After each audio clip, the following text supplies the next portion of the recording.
नमस्कार साथियों, मैं डॉक्टर मुकेश गर्ग। जरा सोचिए में आपका हार्दिक स्वागत है। साथियों, पिछले 2-3 दिन के अंदर देश की राजनीति ने करवट ली है। उसको देखकर ऐसा लगने लगा है कि जो वर्तमान सरकार है वो बेखौफ होकर कार्य कर रही है और हमारी अदालतें भी व्यापक हितों को ध्यान में रखते हुए जनता के निर्णय दे रहे हैं। यदि वाकई ऐसा है तो ये बदलाव देश के लिए एक बहुत सुकून देने वाला है, बहुत शांति देने वाला। मैं बात कर रहा हूँ संसद में पास हुए वक्फ संशोधन बिल की, क्योंकि वक्फ को छेड़ने का मतलब था कि पूरे मुस्लिम समुदाय को छेड़ना।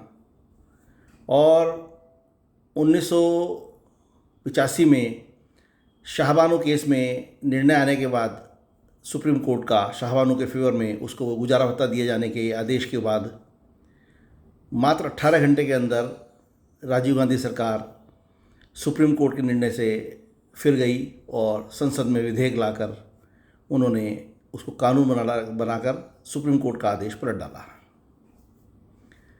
ये सब उस समय मुस्लिम राजनीति के दबाव में हुआ था। कांग्रेस की सरकार मुस्लिम दबाव को झेलती आ रही थी, उन्होंने झेला और वो लगातार वही टेम्पो उन्होंने उस समय बनाए रखा जब 1993 में नरसिम्हा राव सरकार ने इस वाले जो 1995 में सॉरी जो ये वक्फ बिल था 1954 का, उसके अंदर व्यापक परिवर्तन किए थे उन्होंने, उसको स्ट्रॉन्ग बनाया था। और वही खौफ उस समय तक बरकरार था जब 2013 में तत्कालीन प्रधानमंत्री डॉक्टर मनमोहन सिंह ने इसको असीमित पावर देते हुए ये पावर दे दी थी कि वक्फ जिस ज़मीन को चाहे उस ज़मीन को अपनी बना सकता है। और यही कारण था कि इस कानून के बनने के बाद, इसमें तब्दीली आने के बाद, इससे पहले जो देश में संपत्तियां वक्फ बोर्ड के पास थी वो 3.5 लाख करोड़ के करीब थी, वो बढ़ के 8.5 लाख करोड़ हो गई। ये सब प्रधानमंत्री नरेंद्र मोदी के शासनकाल में हुआ और वो उसको देखते रहे, बड़े पैनी निगाह इस पर रखते रहे। उनको भी डराया गया कि यदि वक्फ बोर्ड को जो है छेड़ा गया तो मुस्लिम जनभावनाएं आहत हो जाएंगी और देश के अंदर पता नहीं क्या हो जाएगा। और देश का विपक्ष तो जो है, जो कि वो मुस्लिम वोटों के ऊपर डिपेंडेंट है, वो लगातार इसके अलावा विरोध करता आ रहा था।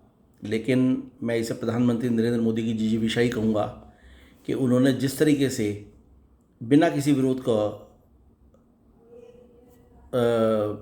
मानते हुए, बिना किसी डर को मानते हुए, उन्होंने अगस्त 2024 में लोकसभा में ये प्रस्ताव, ये विधेयक प्रस्तुत कर दिया और उसको तुरंत जेपीसी में भेज दिया गया एक मूल्यांकन के लिए और उसका पूरा इवैल्यूएशन करने के लिए।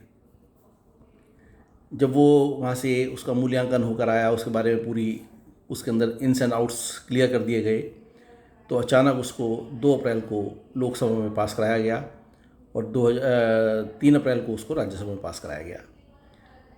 नरेंद्र मोदी जी और अमित शाह दोनों को इतनी मेहनत करते हुए, इतना मजबूती से अपना पक्ष रखते हुए मैंने तो कम से कम नहीं देखा था।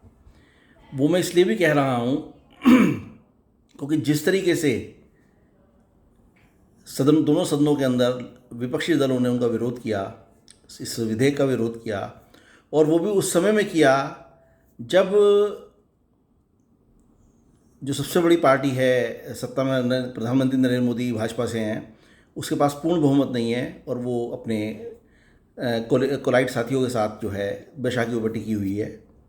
ऐसे में रामविलास पासवान जी की पार्टी को संभालना, नीतीश कुमार जी की पार्टी को संभालना, तेलुगु देशम पार्टी को संभालना, राष्ट्रीय लोकदल उत्तर प्रदेश को संभालना, ये सारे काम प्रधानमंत्री नरेंद्र मोदी ने और अमित शाह जी ने किए और बेबाकी से ये बिल पास कराकर उन्होंने हमेशा के लिए इसका रास्ता रोक दिया कि आप उसमें क्या कर पाएंगे और किस तरीके से वक्फ अब हमेशा अपनी जिद चलाता रहेगा और संपत्तियों पर कब्जा करता रहेगा।